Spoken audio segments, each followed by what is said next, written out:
Nabi Muhammad yang teragung, beliau mudah sekali untuk diundang. Siapa yang bersolawat sekali saja kepada Nabi Muhammad, maka Nabi Muhammad akan hadir untuk menjawab solawat.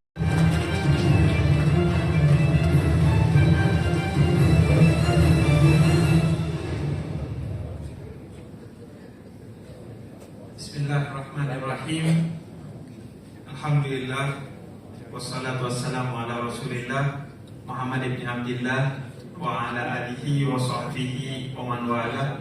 Amma ba'du. Assalamualaikum warahmatullahi wabarakatuh. Waalaikumsalam warahmatullahi wabarakatuh.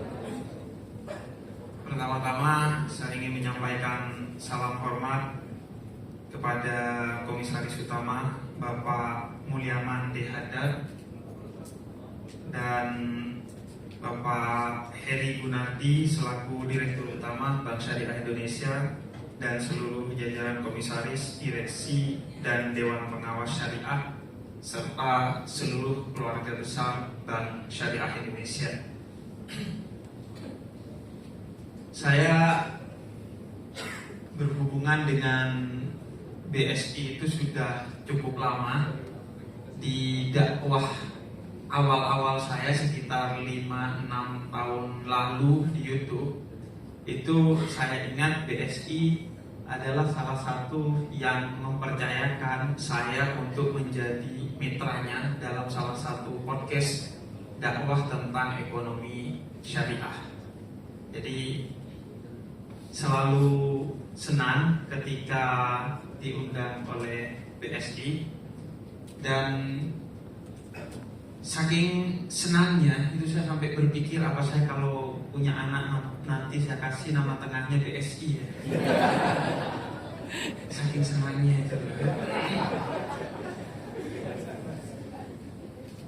Dan kemudian yang kedua, karena saya beberapa kali mengisi, terakhir yang saya ingat acara di bulan Ramadan dengan para investor-investor besar di Bursa Efek Indonesia dan Bursa Efek Jakarta serta beberapa acara.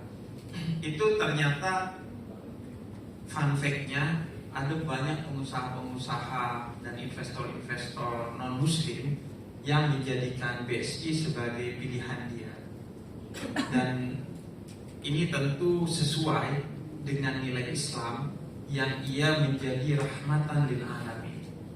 Kesempurnaannya paling tidak, jika bukan agamanya, dirasakan oleh seluruh alam, bukan hanya muslim, tapi umat beragama lain, bahkan bukan hanya manusia, tapi makhluk Tuhan lain.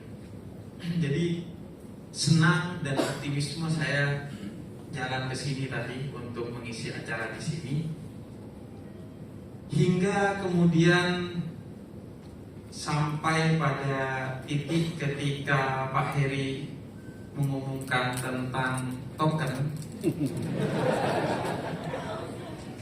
tentang bonus ya. Kemudian optimisme itu agak berkurang sedikit, karena kayaknya agak duniawi juga. Saya kira sudah ekspektasi saya ini, wah, udah ekspektasi saya ini udah tinggi, ternyata giliran pengumuman bonus langsung ramai. Wah, kata saya ini manusia-manusia duniawi juga. Saya kira bapak dan ibu-ibu ini bukan budak korporat, ternyata ya juga budak korporat juga gitu. Senang mendengar bonus. Walaupun akhirnya optimisme itu terbangun kembali karena ada sedekah bersama tadi.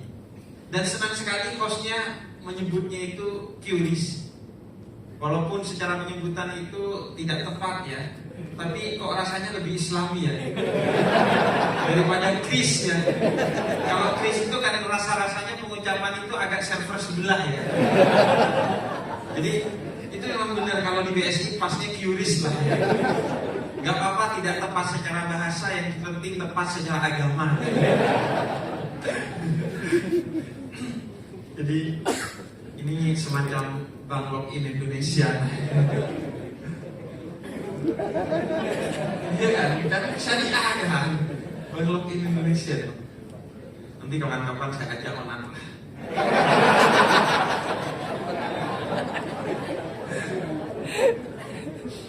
Dan kemudian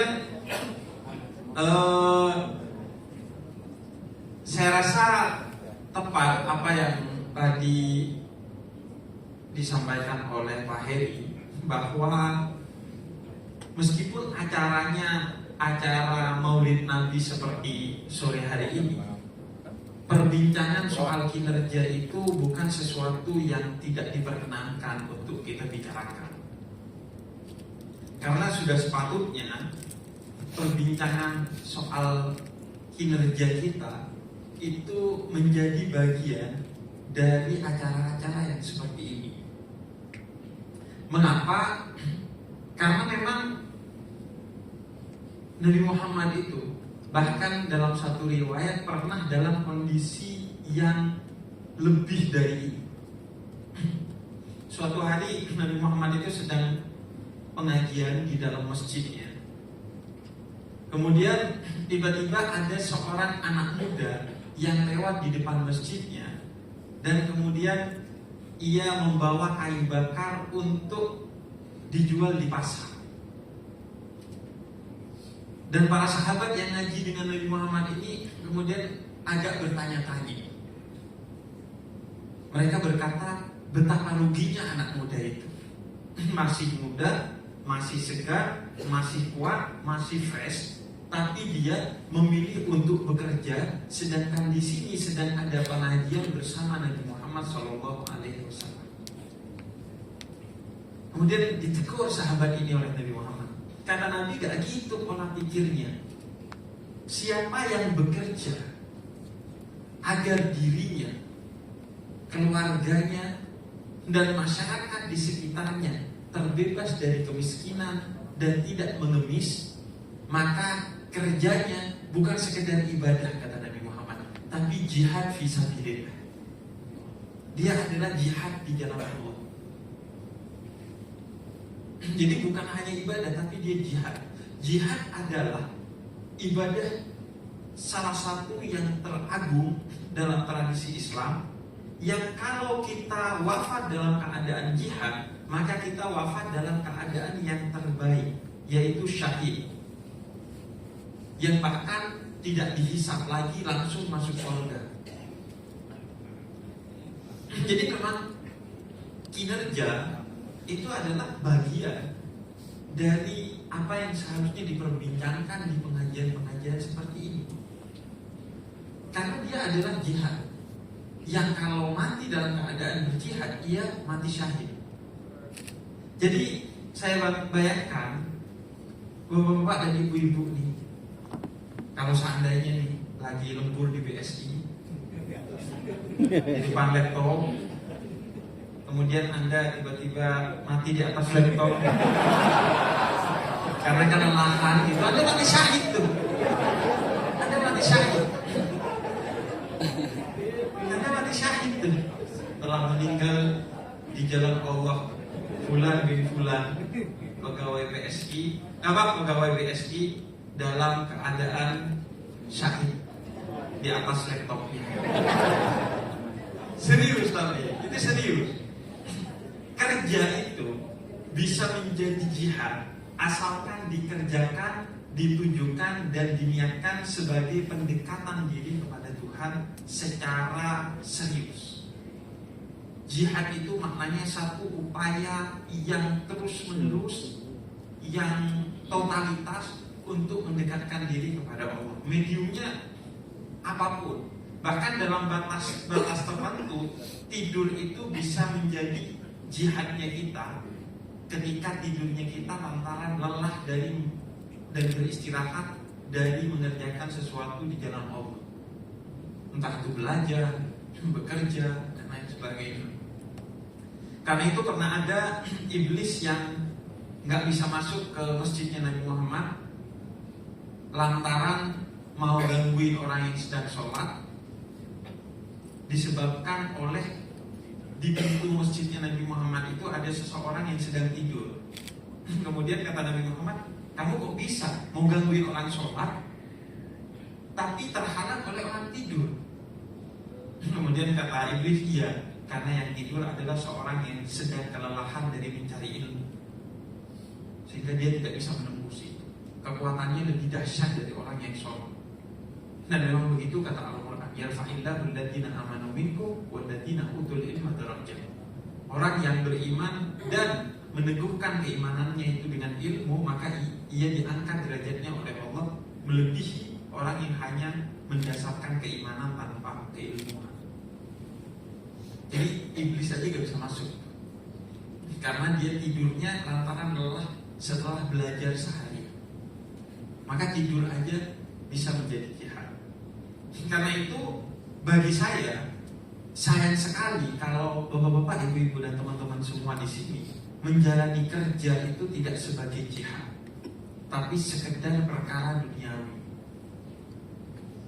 Karena terlalu banyak investasi waktu yang kita keluarkan untuk bekerja, yang kalau tidak diniatkan dan ditujukan sebagai ibadah dan berjihad, maka terlalu sedikit ibadah kita.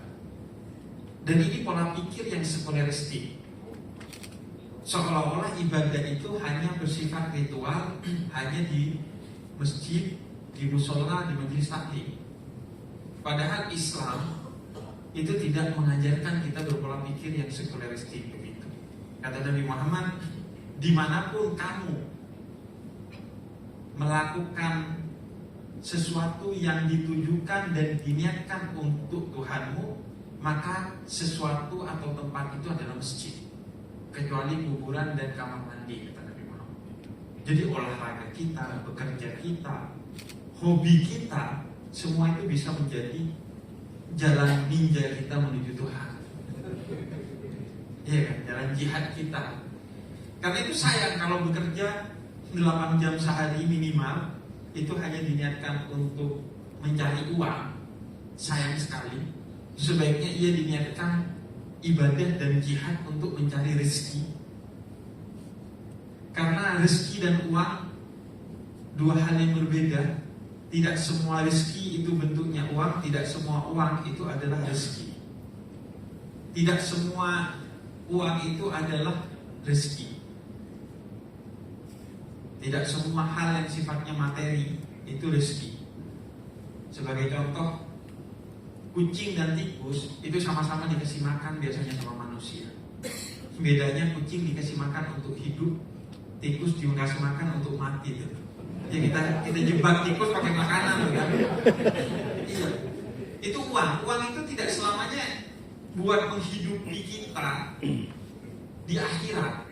Kadang itu jebakan dari Tuhan karena kita terlampau tersesat. Itu yang disebut dengan istidraj. Di qulubihim maradun fazadahumullahu maradan. Hatinya sakit karena hubbud dunya, cinta kepada dunia, maka Allah tambah tuh kecintaannya kepada dunia, dengan hartanya ditambah, makin sesat, makin sesat, makin sesat.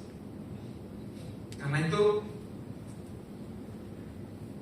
kerja kita sudah sepatutnya dijadikan sebagai media untuk mencari rezeki. Uang itu dan rezeki dua hal yang berbeda. Rezeki itu sedikitnya aja membahagiakan, apalagi banyak sudah pasti membahagiakan. Orang kalau dapat rezeki itu walaupun sedikit dia bahagia. Ada kisah seorang raja yang iri kepada seorang petani yang setiap hari dia lihat dari atas kerajaannya itu bahagia sama istri dan anaknya di sawah. Kok bisa, kata dia, padahal duitnya sedikit. Akhirnya kata penasihatnya, saya bisa tuh ganggu kebahagiaan. Bagaimana caranya, kata raja? Biar saya atur besok. Lihat aja besok hilang kebahagiaan. Kemudian besoknya dilihat sama rajanya, kebahagiaannya hilang. Bagaimana caranya? Raja itu nanya kemana sehatnya. Semalam saya antar ke rumahnya, ada hadiah dari raja. Itu 1000 dirham. Saya kasih dia 1000 dirham, tapi saya ambil 1 dirham. Nah, yang bikin dia gak bahagia itu bilangnya 1000 dirham, pas dia hitung 999 dirham. Kata dia, yang satu kemana? Kan kita kadang begitu ya, duit kita hilang 1 juta, cerita ke orang, kemudian kata orang, ya udah saya ganti nih 1 juta, tetap sedih. Dan kenapa? Seharusnya 2 juta berarti di duit kita. Gitu. Itu pertanda orang yang tidak bersyukur. Dan jadi rezeki itu sedikit aja membahagiakan, apalagi banyak. Dan dia harus dicari dengan kerja sebagai ibadah. Uang banyak aja kadang menyusahkan. Berapa banyak orang yang tidak bahagia, bahkan sengsara karena uang ini. Apalagi sedikit sudah pasti. Menyengsarakan sudah pasti itu. Kita sepakat. Uang itu menyengsarakan masih relatif kalau banyak. Kalau sedikit mutlak menyengsarakan. Sudah pasti repot. Karena itu sebagai insan yang berada pas di garis kemiskinan, sebaiknya cari rezeki aja biar aman. Dan metode menjadikan kerja sebagai ibadah adalah kerja dengan mindset ihsan. Ihsan ini adalah rukun yang sering dilupakan oleh kita, padahal ia bagian dari rukun dalam Islam. Rukun dalam Islam merujuk kepada riwayat hadisul Jibril itu ada 3. Rukun Islam, sholat, puasa, zakat, haji. Rukun iman yang ada 6. Dan rukun ihsan. Bahkan rukun ihsan ini adalah ruh dari rukun-rukun yang lainnya. Apa itu ihsan? Anta'budallah ka'annaka tarah wa illam takun tarah fa'innahu yarak. Melakukan sesuatu yang positif dengan kesadaran bahwa Tuhan melihat kita. Maka bekerja sebagai jihad adalah dengan kesadaran ihsan, bahwa walaupun bos tidak melihat, gak ada CCTV, tapi ada Tuhan yang melihat. Sehingga kita akan menjadi pribadi yang profesional antara kita sadar bahwa Tuhan yang melihat kita. Karena kita mau cari rezeki, gak sekedar nyari duit. Itu dasarnya. Nah, hari ini senang sekali kita merayakan Maulid Nabi Muhammad SAW. Dan semoga ini menjadi titik pengaman bagi BSI agar tidak mengalami hal-hal yang tidak diinginkan, dan titik tolak bagi BSI untuk terus berkembang ke depannya. Kenapa begitu? Karena itu janji Allah dalam Al-Quran. Wa ma kana Allah liyu'adzibahum wa anta fihim. Allah tidak akan mengazab satu orang, satu keluarga, satu wilayah, satu perusahaan, wa anta fihim, kalau ada Nabi Muhammad di sana. Allah yang berjanji, kalau Nabi Muhammad dihadirkan di sana, Allah tidak akan azab orang. Maka hari ini di sini kita berupaya untuk menghadirkan Nabi Muhammad agar ke depannya azab itu dijauhkan dari kita sebagai insan yang bekerja di BSI maupun sebagai keluarga besar BSI. Agar terjauh dari azab, kita selenggarakan acara ini. Karena Allah yang janji, wa ma kana Allah liyu'adzibahu wa anta fihi. Allah tidak akan mengazab satu kaum kalau di dalamnya ada Nabi Muhammad. Dan Maulid Nabi adalah upaya untuk menghadirkan Nabi Muhammad, menghadirkan secara batin. Bahkan kata Imam Malik, jangan kamu bilang bahwa Nabi Muhammad itu sudah mati. Bahkan Imam Malik itu tidak pernah bilang berziarah ke makam Nabi Muhammad, gak pernah. Kata Imam Malik, kurang sopan kalau kita bilang ziarah ke makamnya Nabi Muhammad, karena Nabi Muhammad gak pernah meninggal. Maka Imam Malik itu selalu berkata zurtuna, berziarah kepada Nabi, bukan ke makam Nabi. Karena bagi Imam Malik, Nabi Muhammad selalu itu. Ia akan hadir di mana nama beliau disebut. Beliau berjanji akan membalas secara langsung satu sholawat dengan 10 keberkahan. Beliau akan hadir di mana orang berkumpul untuk bermaulid Nabi. Dan itulah keagungan Nabi Muhammad. Biasanya, logisnya, orang itu semakin penting, semakin susah diundang. ngundang bupati susah, tapi lebih susah ngundang gubernur. Ngundang gubernur susah, tapi lebih susah ngundang menteri. Ngundang menteri susah, tapi lebih susah ngundang presiden. Semakin agung orang, semakin repot diundang. Tapi Nabi Muhammad yang teragung, beliau mudah sekali untuk diundang. Siapa yang bersolawat sekali saja kepada Nabi Muhammad, maka Nabi Muhammad akan hadir untuk menjawab solawat dan salam yang ia lantunkan kepada Nabi Muhammad. Manusia teragung, tapi paling mudah diundang. Maka apa yang kita lakukan hari ini adalah meniru apa yang dilakukan oleh Allah. Maulid itu kan intinya 3. Pertama adalah bercerita tentang sejarah Nabi Muhammad. Yang pertama melakukan ini adalah Allah. Oleh Imam Al-Hakim, seorang muhaddis besar, dalam Mustadraknya itu dikatakan yang pertama kali bercerita tentang Nabi Muhammad itu Allah kepada Nabi Adam ketika Nabi Adam melihat cahaya Nabi Muhammad di pintu surga. Kemudian Adam bertanya, siapa itu? Kemudian Allah mulai menceritakan sejarah Nabi Muhammad kepada Nabi Adam. Kemudian yang kedua adalah sholawat, isinya maulid. Dan Allah yang pertama kali bersalawat kepada Nabi Muhammad. Innallaha wa malaikatahu yusholluna 'alan nabi. Allah yang pertama kali bersalawat kepada Nabi Muhammad. Dan yang ketiga, silaturahmi. Allah katakan melalui lisan suci nabinya, dalam salah satu sabdanya Nabi Muhammad katakan, Yadullah ma'al jamaah. Kalau ada orang berkumpul untuk silaturahmi, pasti Allah ikutan di sana. Tangan Allah selalu ada di sana. Maka apa yang kita lakukan adalah yatakhallaku bi akhlaqillah. Berakhlak dengan akhlaknya Allah, yaitu mengagungkan Nabi Muhammad setiap minimal kelahirannya. Karena kita diajarkan oleh Allah, qul bi fadlillah wa bi rahmatihi fa bidzalika falyafrahu. Setiap karunia dan rahmat yang aku turunkan kepadamu, maka bersyukurlah kamu dengan apa? Dengan bergembira.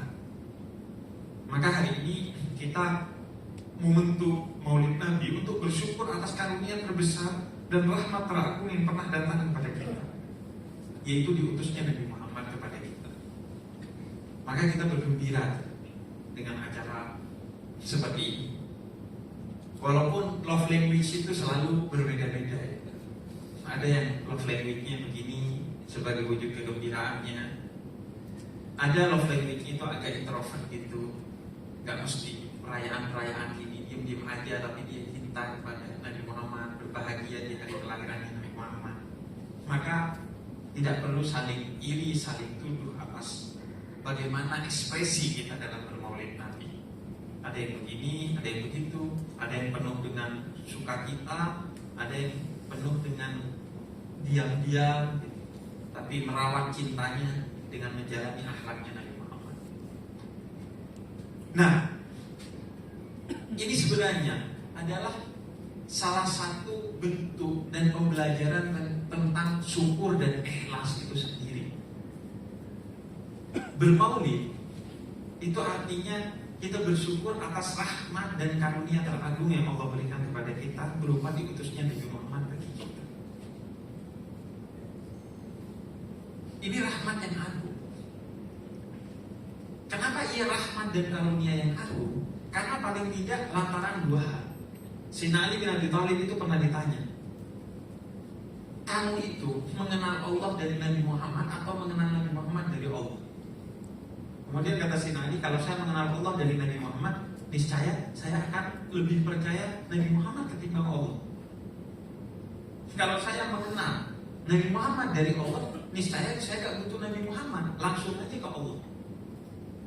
Maka araftu Rabbi bi Rabbi, saya mengenal Allah dari Allah itu sendiri. Tapi yang mengajari saya jalan menuju Allah Nabi Muhammad. Kita gak bisa tahu jalan menuju Allah kecuali dari Nabi Muhammad. Maka kita bersyukur karena Nabi mengajarkan itu. Kemudian yang kedua, kita bersyukur karena laula murabbi ma'araftu rabbi. Kalau bukan karena guru-guru kita yang puncaknya adalah Nabi Muhammad, kita tidak akan kenal pada Tuhan kita. Yang memperkenalkan kita pada Tuhan kita adalah Nabi Muhammad yang kemudian dilanjutkan oleh guru-guru tersebut. Kalau enggak kenal kita kepada Tuhan kita. Maka kita bersyukur karena Nabi Muhammad telah memperkenalkan. Oleh karena itu dalam salah satu hadis qudsi, Ana Ahmad bila mim, kata Allah. Saya itu Ahmad tapi gak ada mimnya. Ahad, Esa. Mengapa bisa begitu? Karena kata Muhammad Iqbal, salah seorang sastrawan sekaligus cendekiawan muslim dunia, beliau katakan begini, Tuhan bisa kau ingkari tapi Muhammad tidak. Kita bisa tuh bilang Tuhan gak ada karena gak bisa diraba, gak bisa dilihat. Tapi Muhammad tidak. Sosok yang agung, yang keagungannya itu melempar pikiran kita kepada Allah yang maha agung. Gak bisa kita pungkiri bahwa Muhammad itu agung. Dan Muhammad berkata, saya agung karena yang maha agung, yaitu Allah. Karena itu Nabi Muhammad menjadi dalil kuat bagi keberadaan Allah. Makanya kita diajarkan kalau bukan karena Nabi Muhammad, ya kita tidak akan kenal Allah itu sendiri. Maka syukur dan ikhlas. Ikhlas itu adalah maulid itu sendiri sebagai pembelajaran tentang ikhlas. Suatu hari Hasan bin Sabit itu ketika kedatangan Nabi Muhammad itu berdiri. Makanya kita kalau mahalul qiyam itu berdiri karena Nabi Muhammad diyakini hadir secara batin mengikuti Hasan bin Sabit. Kemudian kata Rasul, janganlah kamu berdiri seperti berdirinya rakyat ketika rajanya datang atau berdirinya budak ketika tuannya datang. Oh enggak, kata Hasan bin Sabit, ini bukan berdirinya rakyat ketika rajanya datang atau budak ketika tuannya datang. Itu berdiri yang tidak ikhlas. Ini berdiri yang penuh dengan keikhlasan karena sang pecinta ingin menyambut yang dicintai. Sehingga kata Nabi Muhammad, kalau begitu gak apa-apa. Ini ikhlas. Makanya saya bingung kalau ada orang yang nanya, kan Nabi Muhammadnya gak pernah merayakan hari kelahirannya, gak pernah juga minta dirayakan hari kelahirannya. Iya, tapi orang yang berakal itu tanpa diminta akan mengekspresikan cintanya, paling tidak di hari-hari pentingnya, termasuk utamanya di hari kelahirannya. Gak usah nunggu diminta. Emangnya Nabi Muhammad kayak kita gitu, hari ulang tahun terus sampai jam 12 siang belum ada yang ngucapin. Terus bikin status Happy birthday to me. Itu nyindir orang kan, kok gak ngucapin nih, perasaan udah jam 12 kok gak ada surprise ya. Jadi Nabi Muhammad kan tidak begitu. Wafik jangan haka, seorang yang rendah hati. Gak mungkin Nabi Muhammad itu minta agar dirayakan, karena paling tidak Nabi Muhammad itu sudah minta dua hal karena diwajibkan oleh Allah tentang dirinya. Yang pertama, orang kalau mau masuk Islam itu harus nyebut nama Nabi Muhammad. Karena itu bersumpah atas nama Nabi itu diperkenankan.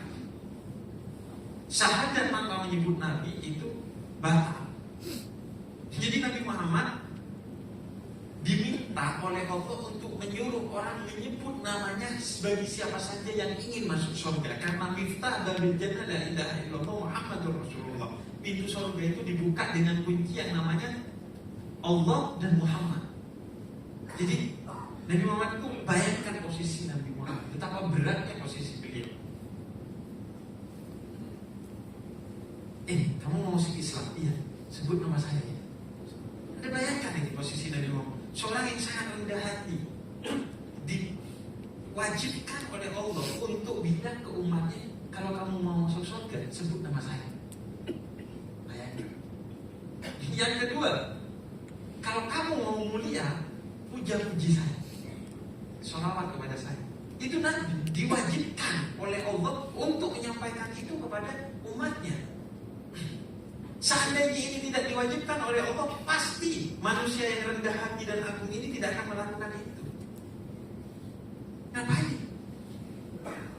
Nabi Muhammad itu mengajarkan kepada kita, jadilah orang terhormat meski kamu tidak dihormati. Utamanya bukan dihormati oleh manusia, tapi terhormat di mata Tuhan. Sehingga Nabi Muhammad tidak akan mungkin melakukan itu kalau tidak diwajibkan oleh Allah. Maka Nabi Muhammad diwajibkan oleh Allah. Kalau mau masuk surga, sebut namanya.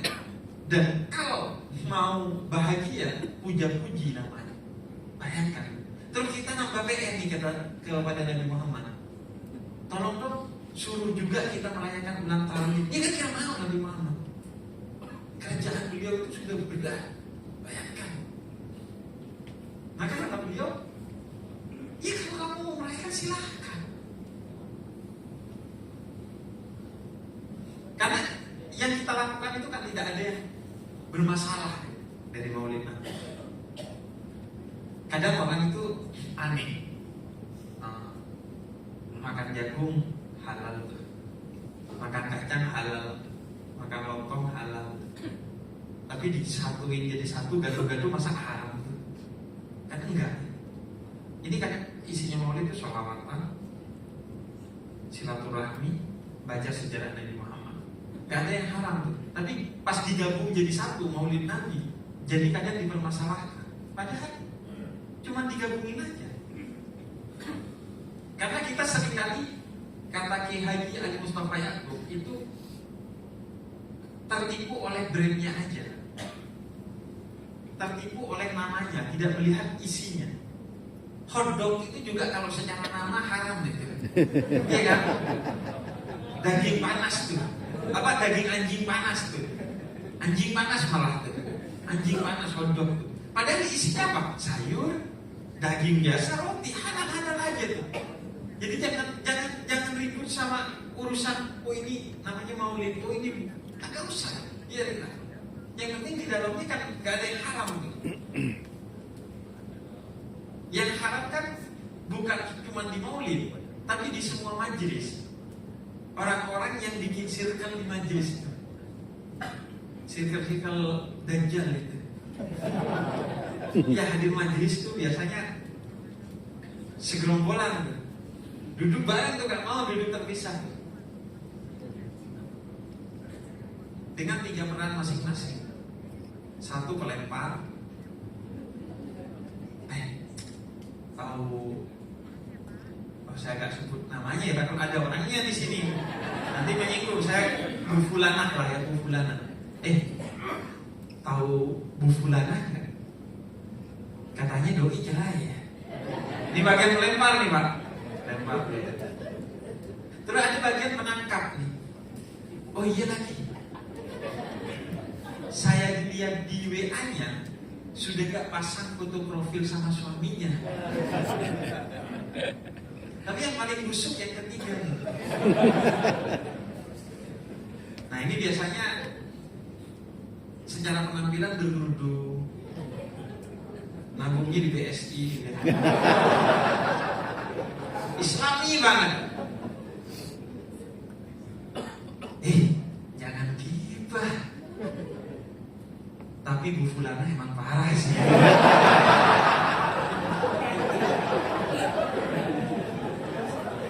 Disclaimernya jangan gibah nih. Disclaimernya dosa mungkin orang. Seperti makan daging saudara sendiri. Wow, diceramah kemana-mana. Tapi emang Bu Fulana itu parah sih. Oh sampai dihapus foto-foto sama suaminya ya. Itu yang paling parah. Yang mundur 1 langkah maju ke 8 penjuru. Maka ini apa yang kita lakukan Maulid Nabi ini adalah bentuk syukur dan ikhlas kita. Syukur karena karunia Nabi Muhammad, ikhlas karena kita melakukannya tanpa diminta oleh Nabi Muhammad. Dan memang itulah syukur. Syukur itu bahkan menjadi antoni dari kata Islam menurut salah seorang cendekiawan Muslim, cendekiawan yang menghabiskan waktunya untuk mengkaji Al-Quran, namanya Toshihiko Isuzu, pakar hermeneutika. Beliau katakan lawan kata Islam itu diantaranya ada lawan kata kafir itu diantaranya adalah syukur.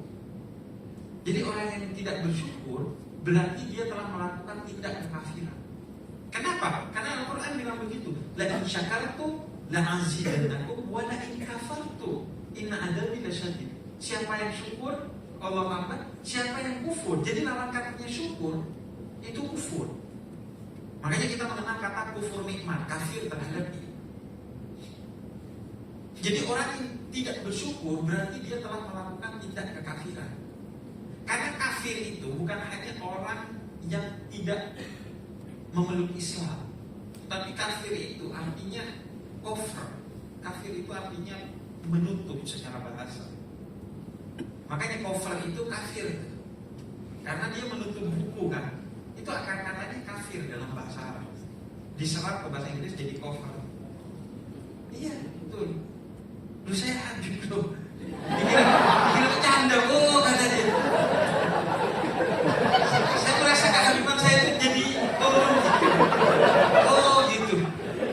Iya kan? Bayangin anda guru gitu misalnya. Kemudian jelasin ke anak didik anda, oh gitu kan anda merasa wibawa anda turun. Karena kenapa? Cover itu menutup buku. Oh gitu ya. Kemudian yang lain ya. Wah ini lebih lagi. Kiper itu kafir. Iya.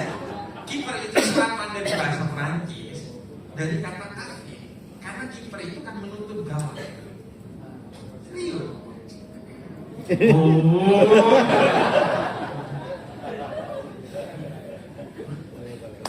Ini memang banknya syariah lah ya.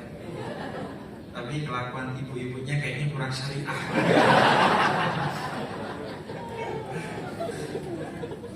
Jadi syukur itu lawan katanya kafir. Karena orang yang tidak bersyukur artinya dia menutup mata atas nikmat yang diberikan oleh Tuhan kepada dia. Menutup pikiran, menutup hati dari nikmat yang Tuhan berikan kepada dia. Dia memiliki kufur, tidak bersyukur. Maka itu serius, tindak kekafiran. Orang yang tidak bersyukur. Kemudian Nabi juga mengajarkan kepada kita bahwa syukur itu adalah investasi terbaik yang tidak pernah bodoh. Karena la in syakartum la azidannakum. Kalau kamu bersyukur akan aku tambah nikmat. Dan baik syukur maupun ikhlas dia adalah fondasi di antara fondasi-fondasi keimanan. Syukur itu mengembalikan kepada Tuhan atas apa yang kita terima. Ikhlas itu memberi kepada Tuhan semata atas apa yang kita berikan kepada siapapun. Jadi syukur itu manajemen iman atas apa yang kita terima. Ikhlas itu manajemen iman atas apa yang kita keluarkan. Yang diterima itu diimani bahwa semuanya dari Tuhan. Meskipun gaji itu dari direktur HRD tadi, saya ketemu ibu di di lift tadi ya. Saya bilang begini, ibu ini kemungkinan besar ya pegawai-pegawai ibu ini punya grup WhatsApp yang gak ada ibunya. Iya, sebenarnya bukan hanya direktur HRD, pokoknya yang duduk di depan. Percayalah orang-orang di belakang itu Pak Heri, dia punya grup WhatsApp yang nggak ada Pak Herinya.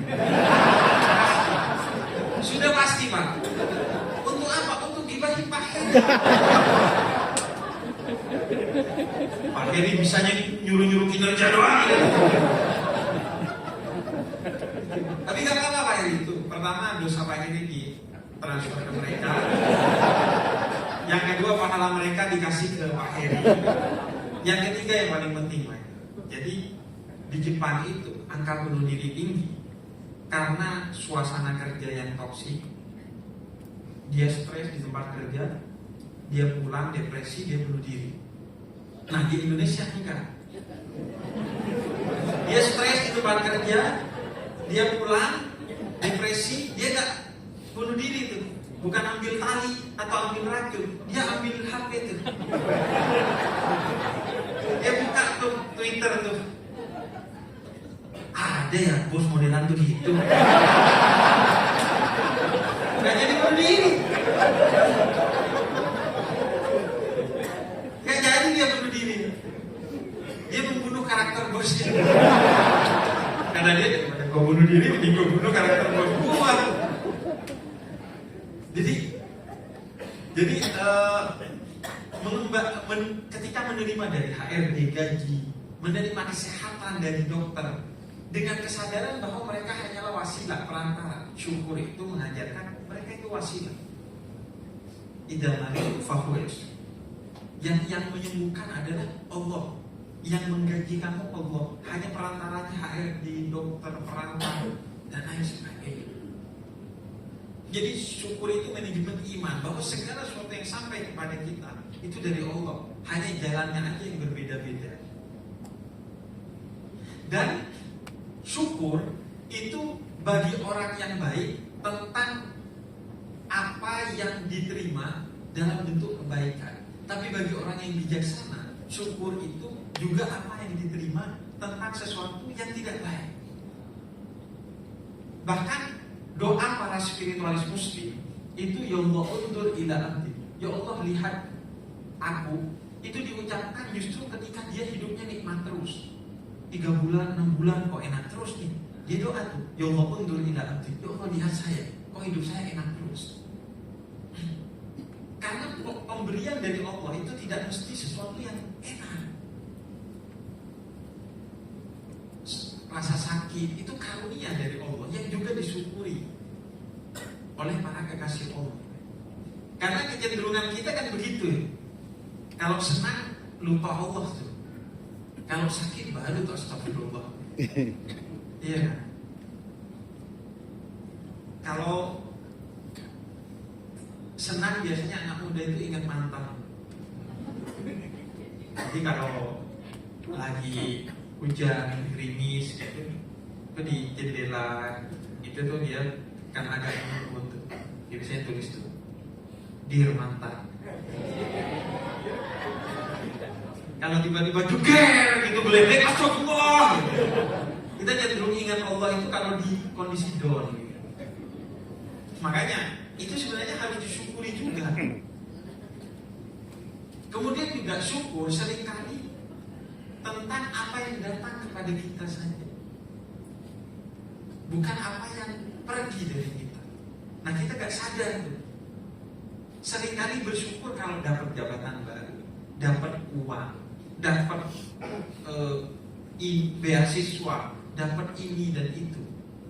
Gak pernah bersyukur tentang apa yang dibikin pergi oleh Allah dari kita. Saya kasih contoh. Kenapa yang dibikin mati ketika COVID itu bukan kita yang ada di sini? Itu kan jarang kita syukuri. Bahkan ada seorang di Jepang, itu namanya Yamamoto. Itu pernah diliput oleh CNN, BBC dan lain sebagainya.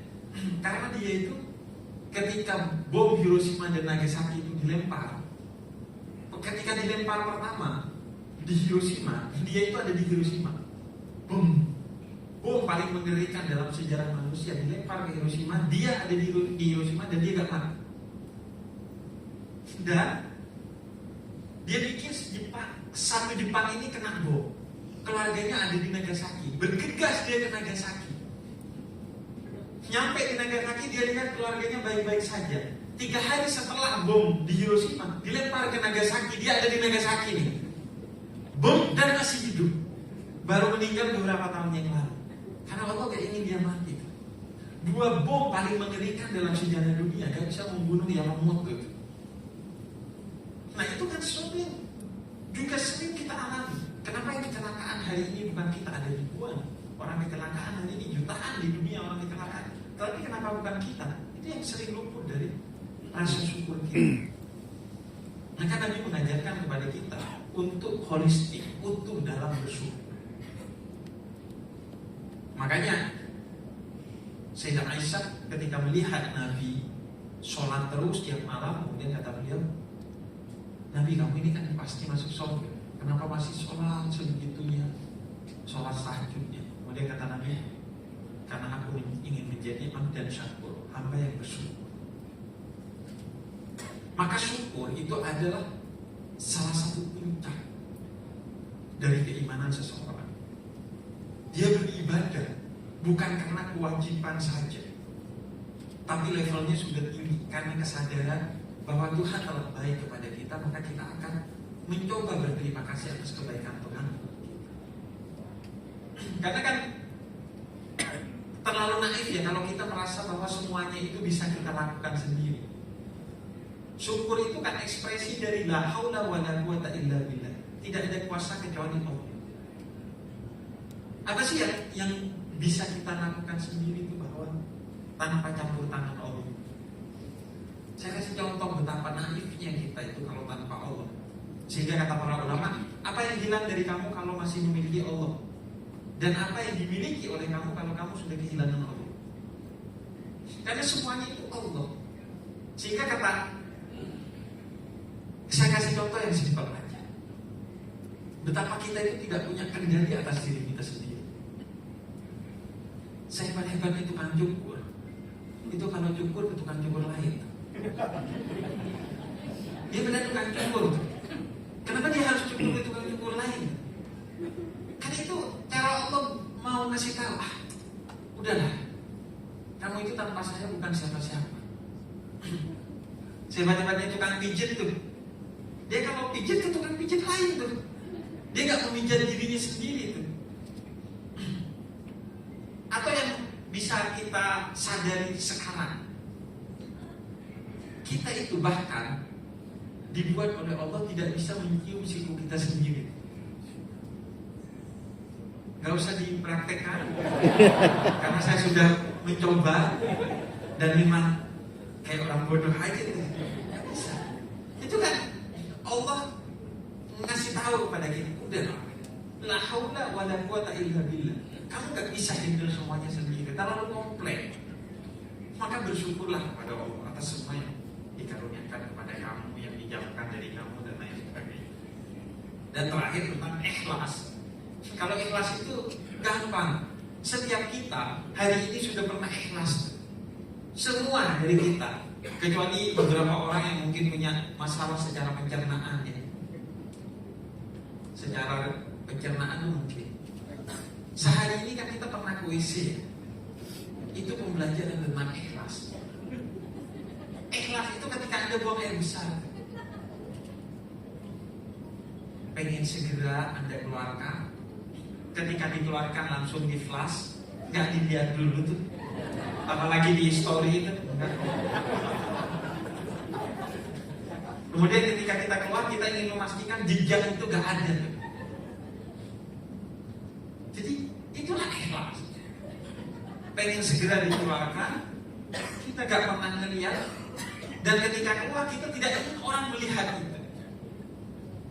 Bukan berarti gak boleh memperlihatkan kebaikan kita. Karena kata Al-Quran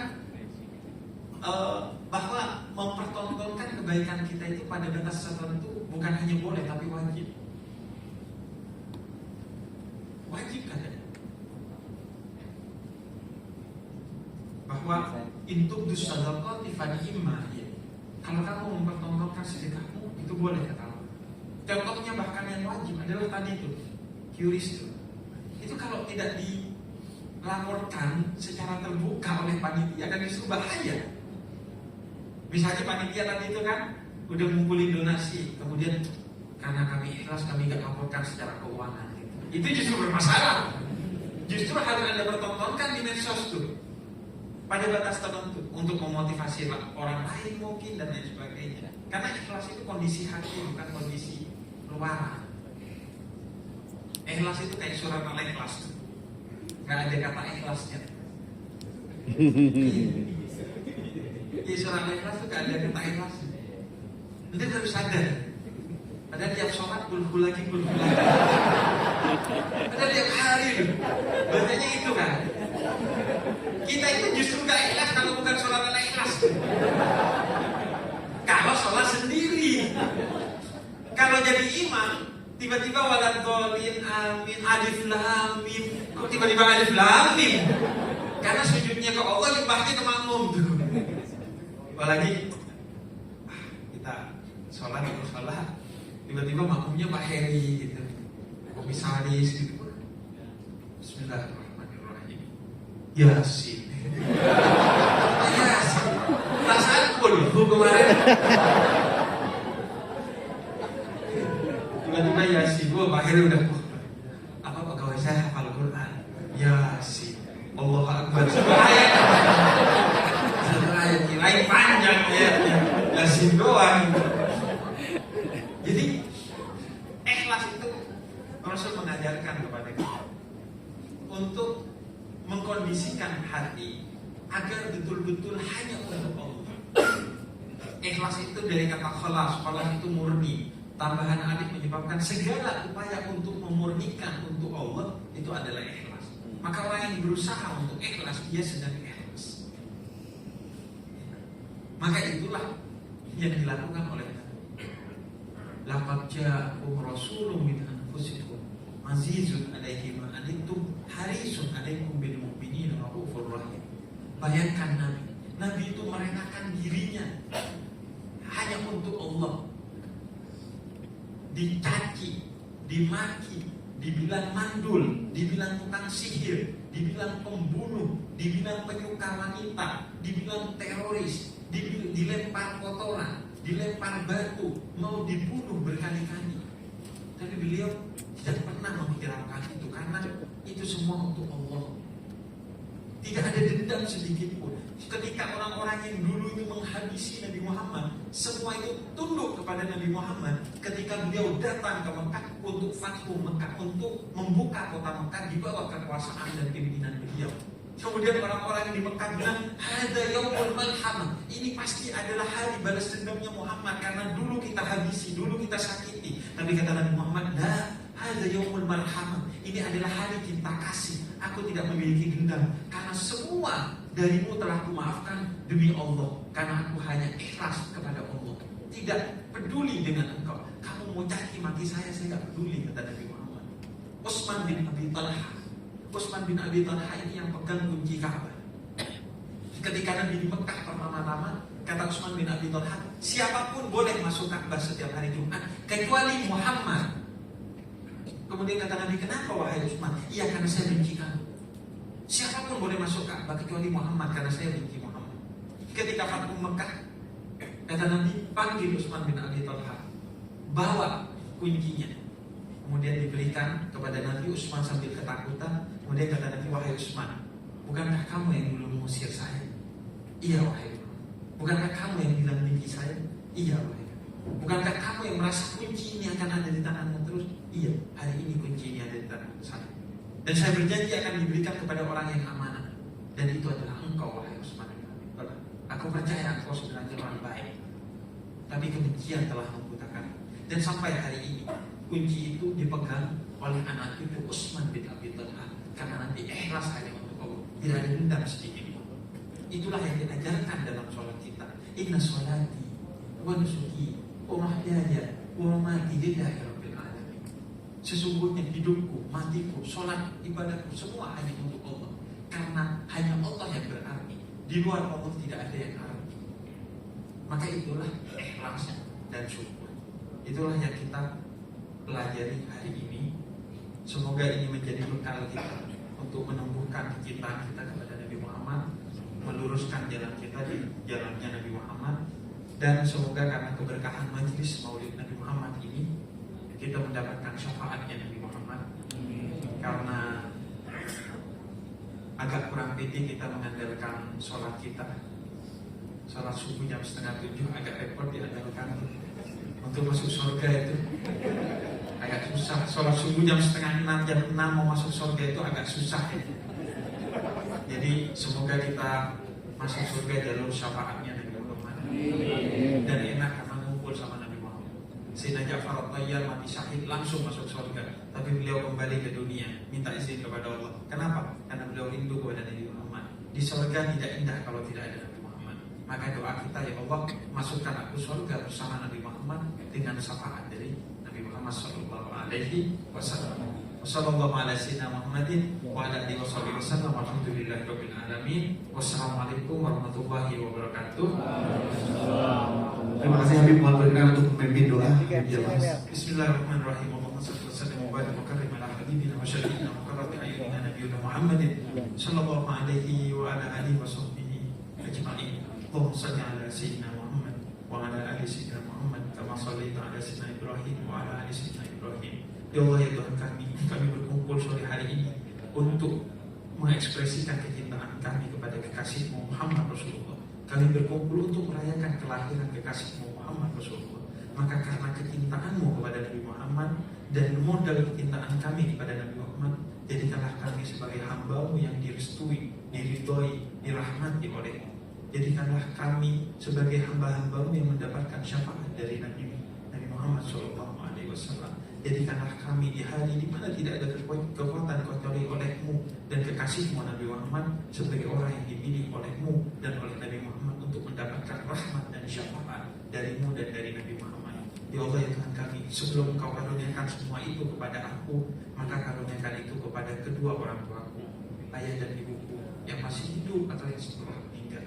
Karuniakan kepada keluargaku, karuniakan kepada pemimpin-pemimpinku, karuniakan kepada nenek moyangku, karuniakan kepada orang-orang yang mencintaiku dan orang-orang yang membenciku, karena tidak ada sedikit pun kebencian kami kepada orang-orang yang tidak menyukai kami. Wassallallahu ala sayyidina Muhammadin wa ala alihi wasallam. Walhamdulillahirabbil alamin. Rabbana atina fid dunya hasanah wa fil akhirati hasanah wa qina adzabannar. Walhamdulillahirabbil alamin. Amin, amin ya rabbal alamin. Terima kasih kami